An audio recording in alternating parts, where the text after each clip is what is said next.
বন্ধুরা, শুভ বিবাহ ধারাবাহিকের আজকের এপিসোডে দেখানো হয়েছে তেজের বাবা সুধাকে বলে তুমিও। তেজের মা বলেন তুমিও মানে? তেজের বাবা বলেন না, মানে আমাদের তেজের বউয়ের নামও তো রাধা, তাই বলছি। জ্যোৎস্নাদি বলে আরে বাবা, তেজের বউয়ের নাম সুধা, আর এ হলো সত্যিকারের রাধা। কথাটা শুনেই সকালে হেসে ওঠে। তেজ বেকারিতে এইবারের গণেশ পুজো নিয়ে সকলেই প্রশংসা করতে থাকে। এর আগেও বেকারিতে পুজো হয়েছে, কিন্তু এত আন্তরিকতা, এত নতুনত্ব আগে কেউ কখনো দেখেনি।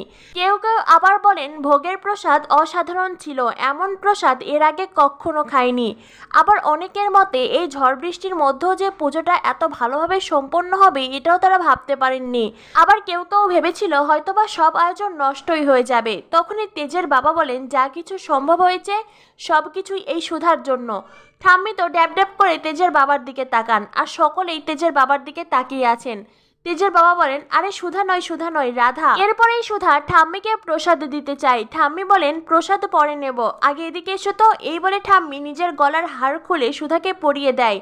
ঠাম্মি সুধাকে বলেন আজ তোমাদের জন্য এই পুজো সফল হয়েছে, তাই আমি আশীর্বাদ করি জীবনের সব কাজেই তুমি সফল হও, আর তোমাদের ব্যবসা অনেক দূর এগিয়ে যাক। সুধা মনে মনে বলতে থাকে ঠাম্মি আপনি না জেনেই আমাকে আশীর্বাদ করলেন। সুধা খুব খুশি হয়ে যায়। তখনই সাংবাদিক সুধাকে প্রশ্ন করে আচ্ছা, এসএমবি কোম্পানির নাম আগে তো আমরা কখনো শুনিনি, আপনারা এর আগে কতগুলো ইভেন্ট করেছেন?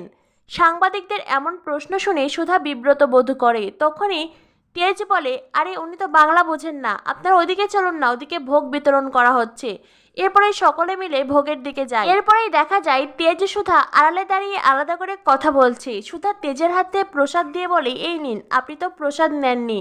তখনই তেজ প্রসাদ খেয়ে সুধার দিকে তাকায়। সুধাকে ধরতে গেলেই সুধা সরে দাঁড়ায়।